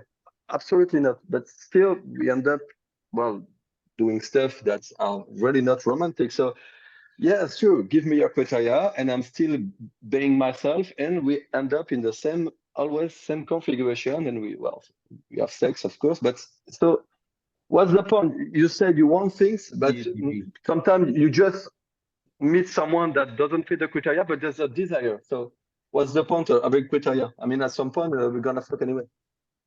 The criteria is just bullshit anyway. Women, Yeah, yeah. That I wouldn't listen to that grocery list because if the girl's going to need that, that's pretty much just a shit test. It's like I, yeah. I want a tall guy. Da, da, da, da, da. It's like no, you want a guy that makes you feel safe. Like none of that Yeah. fucking matters if he Yeah. doesn't make you feel safe. Like I But know from experience. I have like talked to guys that are like 6'6", like 6'8", and it's just like nothing. They don't they don't feel like dudes. They don't feel like men. It doesn't matter. Like I think INTJ women when they talk about criteria, it's like I think it's FI talking. Like they want to be very romantic and moral about it. mhm. But when I mean the main function is NI. So NI wants stuff. 12 So seconds. at some point, FI just gonna shut the fuck up. Huh? And FI and it's gonna shut the fuck up and I just got one stuff. yeah. So they're gonna desire. I have a friend, my best friend is an INTJ, and it's the same stuff. He will never do that or that or that, and then sometimes, yeah, pretty girl or something comes along. Yeah, I don't care about my moral. I'm gonna fuck her. Yeah, sure. So yeah, sure. But I can listen to INTJ talk about their moral all day long, and I'm like, oh, it's so cute. It's so cute. Oh God, I never forget one time I was talking to an INTJ, and she asked me some question like, Mercer, if you were driving down the road and there was a turtle like in the middle of the street, would you stop and take it to a pond? I said, fuck no. I said, fuck no. She's like, oh my God, you wouldn't do that? Oh my God, every time I see a turtle, I stop and take it to a pond. I said, well, that's you. Shit, I got places to be, people to see, so I ain't stopping. He better find his way to the next to the side of the road. That's how the world works. I'm gonna keep going. Uh, And she was actually uh, pretty mad about her. FI child was quite mad about that. Like, you wouldn't stop for a Mm. turtle? And I was like, what? well, Talk about a turtle here. Like, he got a shell. That's what he If it got was it a for. dog, if Huh? it was a dog, that's a different story. I wouldn't stop for a turtle, but for a dog, definitely. A dog? You would stop? I I was would. make sure I you get have across the stopped road for and a haul dog. ass. Hey, have at it, baby. You may have No. rabies, you may have anything. Like Oh, we don't get rabies in Australia. okay, well, we do it over here. Yeah. Now, if I see a dog on the side of the road, especially if it looks domesticated, like if it's a golden retriever or something, I am stopping and I am taking that to the nearest vet where they can see who it belongs to because Really? See all that from that. all all domestic animals are microchipped here. They have to be. Oh. Yeah, so they're all registered to someone, which means that I can take it to a vet, I can take it to the pound, I can take it wherever, and that animal will be registered to someone. Oh, So I know that animal is safe and everybody's happy. Yep. I prefer her than you. I was just, hey, hey, there's a dog. Hey, well, hey, Ah, come on. hey, She's so nice, and you're an asshole with the turtles. it was like, hey, hold on. How do you feel about that, man? You stopping for the dog? That's another ENTJ thing. He's not Fuck no, I'm not stopping for the dog. I couldn't find the mute button. I'm not stopping for a dog. You know, I got the same problem as you, Mercer. I got places to be, things to do. Dogs go missing. It's just a part of the world, man. What? That's someone's baby. It's like, hey, it is what it is. Hey, I lost my dog. Hey, they'll lose their dog too. Like, Yeah, but what it is. Yeah, they are young ENTJ. They didn't have time to develop their FI yet. So let's give them a few years, and then we'll poor poopy, something like that. Hey, the thing is, I don't even lose no sleep about it. Like, I don't even lose no. Yeah, Hey, yeah, you're big it's and like, strong. We know. whatever. Like, but if somebody told me something like later on, like, oh, you know, I lost my dog, and apparently it was over here in this neighborhood. And somebody, and if you seen this dog, could you bring it? I was like, oh shit, I probably should have did that, you know. But I'm not gonna lose no sleep about it. Like, generally speaking, like, okay, that's just how the world works. Like, I just see the world at how it works, and that's just part of it. So it is what it Yeah, is. but wouldn't it be a lot more rewarding knowing that you could change that small piece of the world? You no. talk to an ENTJ. Come on. I think my approach is I'm trying to get to a certain place in the world. And then once I get to a certain place in the world, then I can change everything that I want to. Okay. If I never get to that certain place in the world, I can't change shit. So I'm more looking at trying to get to that place in the world. You get what I'm saying? That's the worst because I can agree with you both. You said- I can get both of your vision. I mean, you're right in your own way, and she's right in her own way. like you trying So to yeah, change something from like a tiny perspective. I'm trying to get to the biggest spot and then change everything. You see what I'm saying? I'm more Yeah, big picture than you. You're like small picture but that's folks. so unrealistic. No, it's not. it is. It is because no one has that much power that they could get all the way up there and then make this massive change. You It's can. not. If you have a vision and you see it and you go after it, you can do that. But if you fucking saving every turtle, every dog, every beaver, every what you call it, you'll never get there. Bigger fish to All fry. right. Damn. Yeah.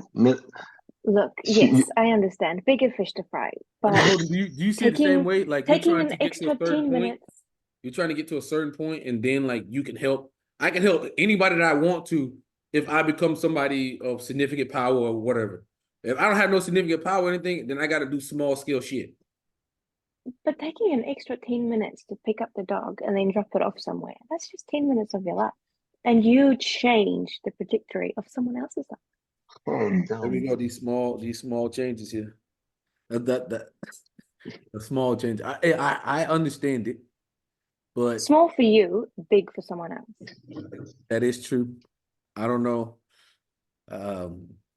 Anybody else got anything to say about that? You think Napoleon stopped for a dog whenever he was charging at the enemy? No, he's not. Yeah, Let's do it because now. it's up. Come on, like don't But was he compare that happy? to Napoleon. I mean, Did Napoleon live a happy life? He I made such a big mean, impact on the world. Was he actually happy? Successful life, and there's a dent in the universe because of his existence. There's not a dent in the universe because you saved the dog. No, but I will live a happy, fulfilled life. I can understand that. You know, like we say, like we see things from two different perspectives. We see things from like Values. we need to like get to a position to make huge big picture change, and you see things like I can snipe this here and put it there, and I'm still making change, and I'm gonna be happy. We're like, yo, if we don't get to the particular point that we want to be, we're not gonna be happy. Like I can't be. I'm like not happy. Like I'm just generally never happy about any situation.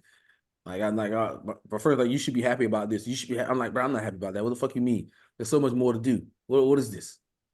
That's really sad, though. It's just how we are. It's just like, but the thing is, that makes us If you're happy. never happy, That if makes us you're never happy though. Like happy, the then pursuit of it. yeah, the pursuit of it, but you're not enjoying the actual journey. Hell no.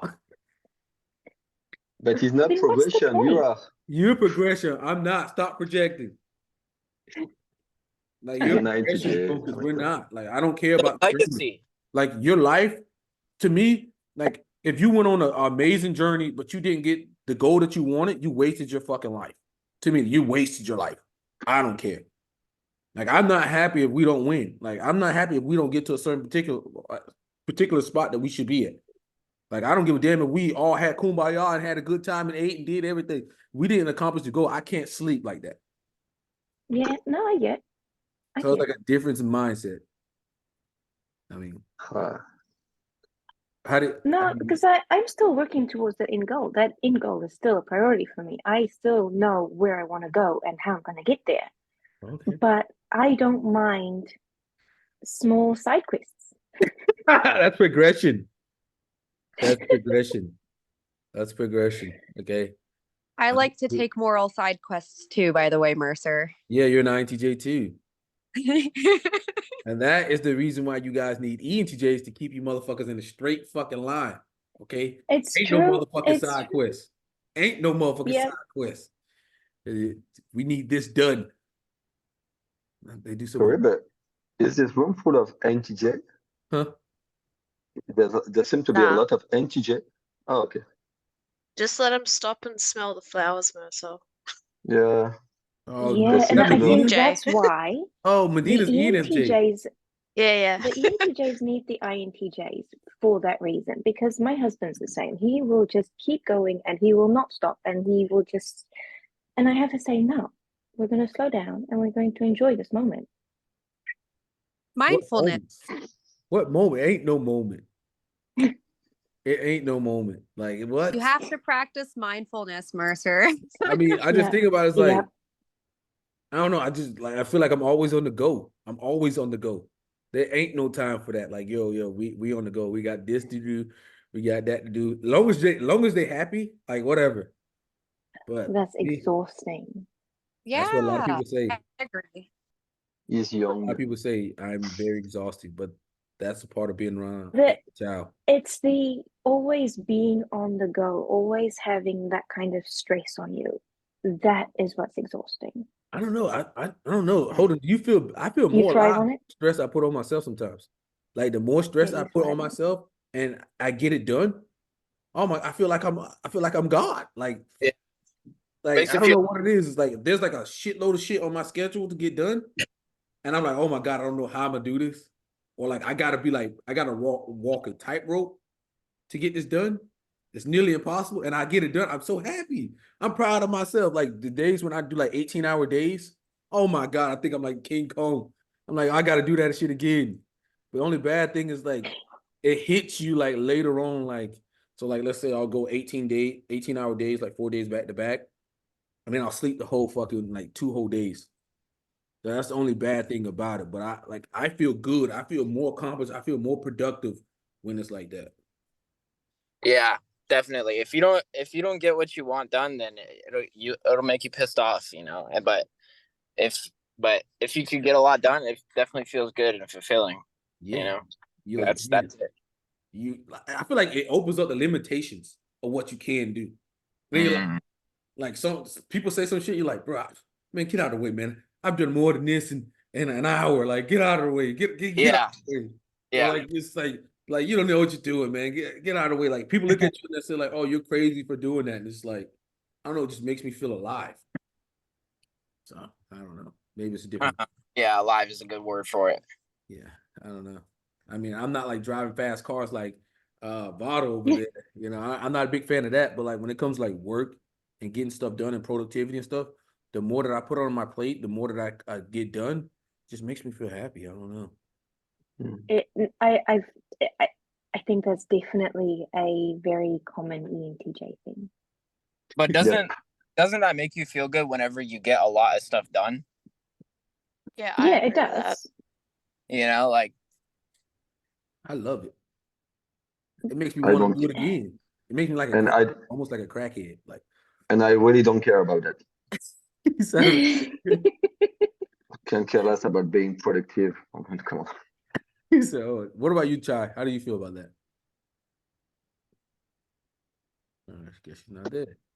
Medina, what about you, ENFJ? Give us your Yeah. take. I've been told I don't know how to take a day off because even on my days off, I've booked it all out and I've got like heaps of goals that I want, all like stuff I want to get done.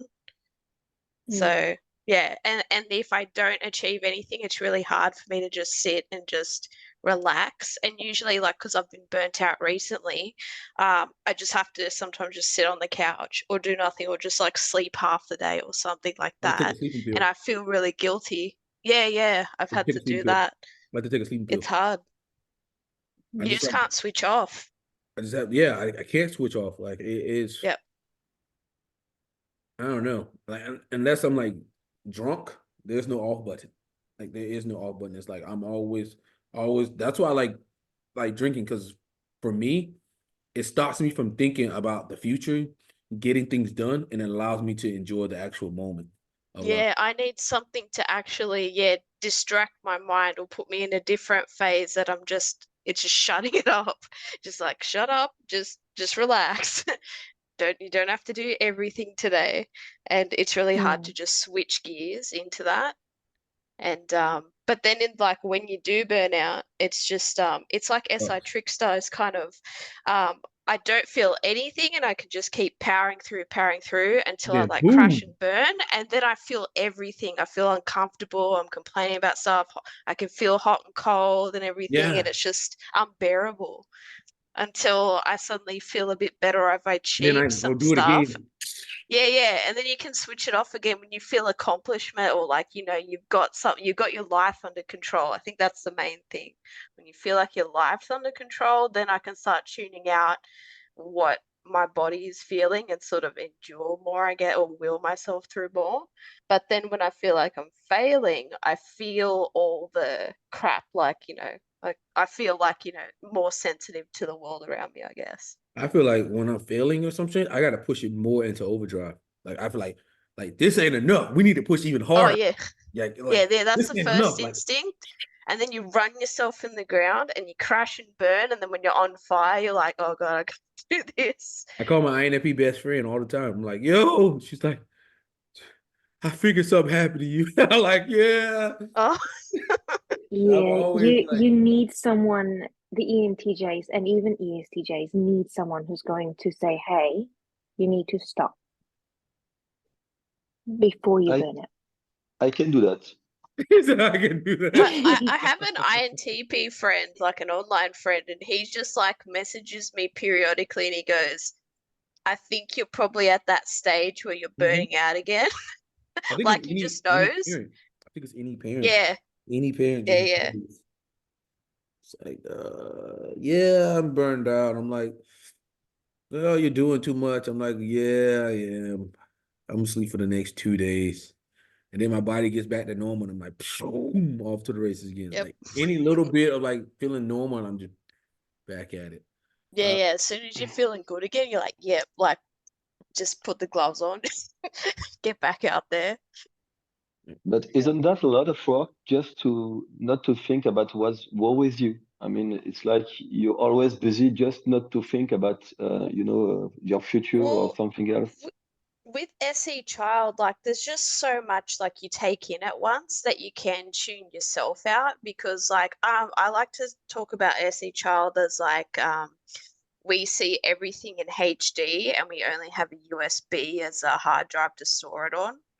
So like I'm constantly like picking up people's expressions, their micro, like they're sort of like, oh, this person seems to be uncomfortable with the amount of noise that's happening. Oh, I can hear like lawnmowers or something, or I can remember, I can see like the temperature of the day, the sun's coming out. I see like, I don't know, I just notice like a lot of things around me at once. Like it's very chaotic and I'm just used to like standing amidst chaos and just being used to it. I don't get overstimulated, if that makes sense. Yeah, But I also notice the comfort of others around me, and I'm taking that in as well. So I don't really have time to think about my comfort in the situation. It's just like I just want people to be enjoying themselves when they're with me. So I want to just be able to help them feel comfortable. So I notice stuff that might trigger them, but it might not necessarily trigger me. yeah, I know. You're an infj, right? Yeah. Yeah, I think Yeah. you're talking about like combination of FE and SE. Yeah, but I saw that in several ENFJ. They're very accept. It's really easy to see that. I don't know. It's like ADHD with them. Like they can't just doesn't have to be always in the move. You know, they can't Yeah, like stop. And functional ADHD. yeah, but I see that they want to. When I'm with them, they want.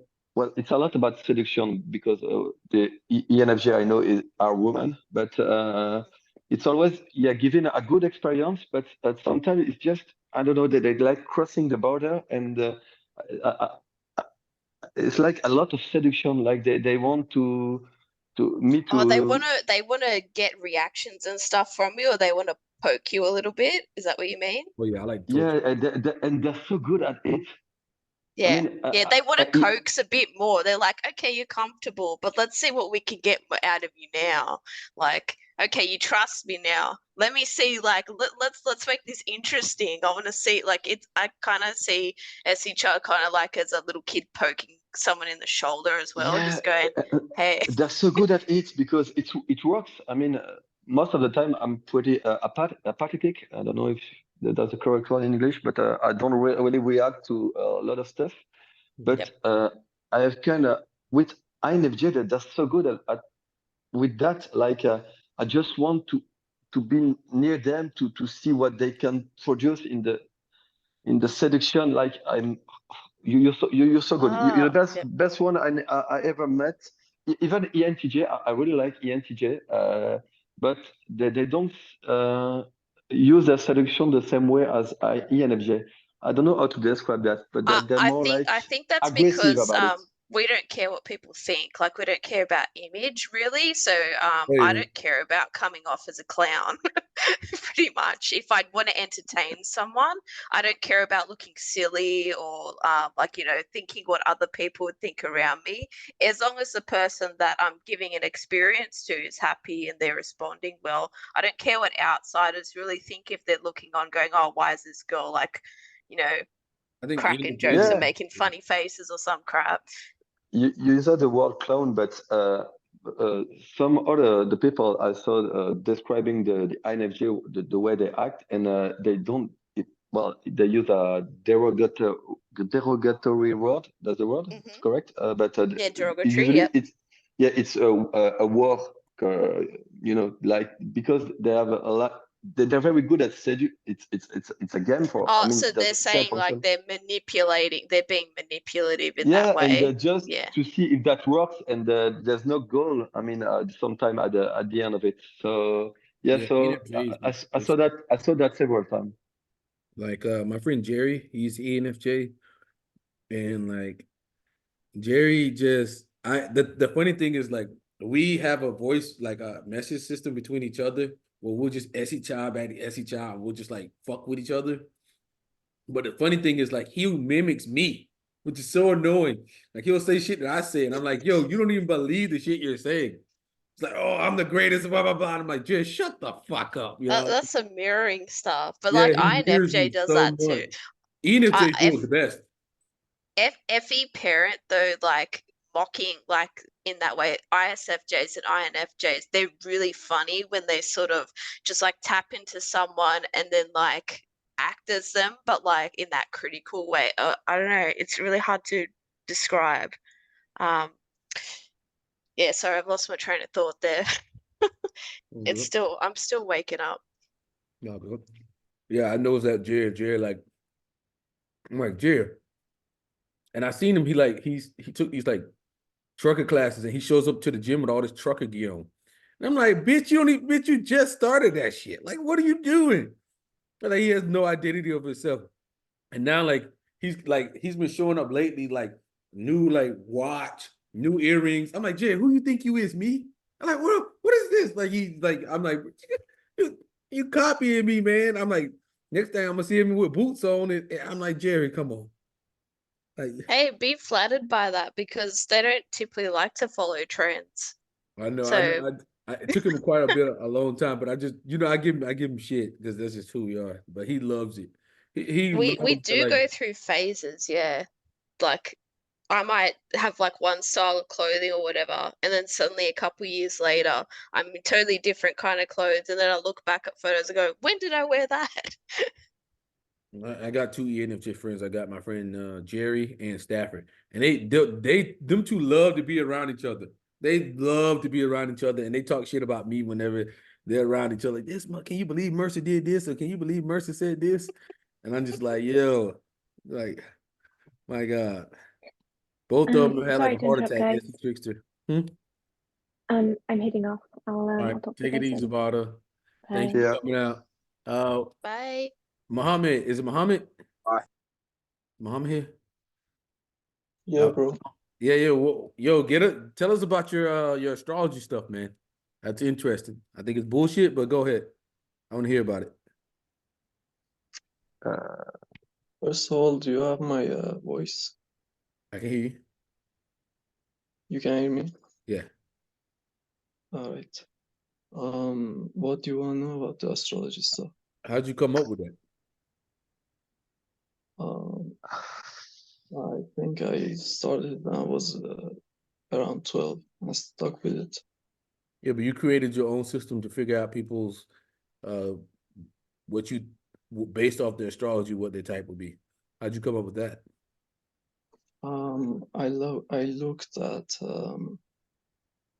people that have been typed correctly, and then I looked at their birth charts and tried to look and see if there is any pattern to the birth chart and the personality type, you know. Mm-hmm. No. You're looking at patterns, man? Yeah. You can't be an ISTP looking at patterns, man. In astrology, Well, Yeah. that don't make much sense. Then I don't I think agree with that. ISTP in astrology, I can't Yeah. believe that. Like, I mean, come on. Hey, Christian doesn't look at nothing. Christian thinks typology is the stupidest shit ever. He never, even though he gets on videos, he doesn't give one shit about typology. He thinks the shit's stupid. If it's not have nothing to do with like anything, he just thinks it's fucking stupid. So I just already know you're not an ISTP, dude. Patterns, Man, TI astrology. dom in astrology, come on. Even INTP, I think, anyway. Even I like ISTPs are figuring very out hard on it. what. It's all good though, man. I was just asking. I mean, seeing you designed your own system there, so I was just asking about how you came about it. Yeah, but Tell he's us like more. full, Yeah, he's like full pattern. FI now. There seems to be a pattern to it. Yeah, there is certainly a pattern to it. I mean, I don't know. Astrology just people don't even. You have to know like when you're born, what time you're born, all that stuff, and most people don't even know that. Nowadays they do. Yeah. In the past they didn't, but nowadays they do. Hold on. What time were you born? You know? Yeah. Was Aquarius, I think. I said, February. what time? What time were you born? Oh, what time? I Like was born like around 8:30 of the morning. 8 something. I think it was in the morning. You see, he doesn't even know. Anybody else know when they were exact time they were born? One here, Nope. one. No. Yeah, 6:30 because it was a cesarean and my mum guilts me for it. She goes, every time my birthday, she's like, this is the time they were cutting me open to pull you out. My mum's an ESTP. Oh wow. When But is like your, she says it as a joke. Huh? when is your birthday? 29th of May, 1988. Oh, we're close. 6:30 p.m. I was born 6/30, June 3rd. Amazing. Nice. Was cesarean or natural? I don't even fucking know. I So Nolan, don't what even are care you about all for? that stuff. Like, I mean, yeah, I thought it was pretty cool, man. I mean, astrology has a lot of stuff. Um, You know, typology is burst out of astrology, right? mhm. You were like No. young, first look at the astrology and then came up with the other stuff out of that. Uh, I have to verify that. Does natural birth or cesarean affect it? Because like usually when they do a cesarean, they schedule them in a time and a date ahead of No, time sometimes. you know, I'm not an expert on it, but I think it's just when you come out, doesn't Okay. matter how it happens, you know. Yeah. Okay, uh, that makes sense. I mean, hey, anybody else? Anything else they want to talk about? Yeah, I want to hear more about this guy talking about astrology. So you think that no, you're personality not. linked or He said, no. to? I'm just curious. I just want to know what you think. I'm not saying you're right or wrong. I just want to know what you think. I think there is a truth to it. I think there is definitely a truth to it. And, you know, the specific signs correlate to a specific MBTI types and functions. And sometimes someone has, what do you call it, signs that don't resonate with each other. So when you try to type them in an MBTI, you're like, they have this quality and that quality, and that goes back to that. The birth chart has dissonances. Never really been big on astrology. I know there's a lot of stuff, and I'd have to sit down and like read a lot. I know there was some girls that was asking me like what my astrology sign was and all that. Yeah, girls love Surprising. astrology. They really love that, and I was like, "Yo, I don't know any of that." And they're like, "Oh, what time were you born?" I'm like, "I just remember my sister telling me 6:30." And I thought 6:30. That's it. 6:30 on 6/3. I'm like, whatever. Maybe But 6:30 equals NJ or ENJ. I don't know. I mean, that'd be interesting to see. Yeah, makes sense. I don't believe like a lot of the shit that the astrology people say either, Mercer. So you and I are usually the same. But I just want to hear what people have to say. I've never heard, people talk about personality types and all those having to do with what time you're born. So this is like the first time I'm hearing it. And the first time I hear something, I just want to hear what they have to say about it. Mhm. I want to hear what everybody has about it. Yeah, that's pretty much it. Yeah, I mean, I love listening to it too. Because sometimes, Cody's been on this Chinese zodiac shit lately and sending me shit from that. I'm like, Cody, this shit don't sound like me. It's like, I think it was metal goat or some shit. I'm like, the metal goat description don't sound like me. I mean, I sound like more like a rooster or something. But Nah, man, you're a goat. Yeah, sucked in, I'm the dragon. you're a dragon? Yep. Fuck Hence you. Year of the Dragon. No, dragon's mine. Fuck you, I'm the dragon. So I looked at it, I'm like, metal goat don't sound like me. And then Tom was like, yeah, this don't sound like me either. I'm like, man, this Chinese shit is not working here. Oh, she said, I'm the rooster. Andy, does the rooster sound like you? I think so. You think so? Well, I guess everything's so vague. But he had like metal, wood, some other stuff. It was like depending on your birthday in the year, I guess. But I don't know. But maybe you should type in because it's obviously not an ITP. Oh, I already typed him ENTP, but I guess Him, astrology changed his mind. an ENTP? Yeah. He's talking about pattern recognition. That's NE. He's talking about pattern recognition. He's talking about astrology. That's abstract. Okay. Astrology is outside of the five senses. So that's an Mm. abstract subject. And then he's talking about using pattern recognition from a birth chart to this. and he's already derived his own system to find it. I don't think he used somebody else to use that. So he's already made his own system there, and he doesn't even notice it, which is why I usually laugh at him when he comments. Because I'm like, bro, you have your own system, you're using abstract, and you're talking about patterns. That's any systematic. So you're automatically an NT.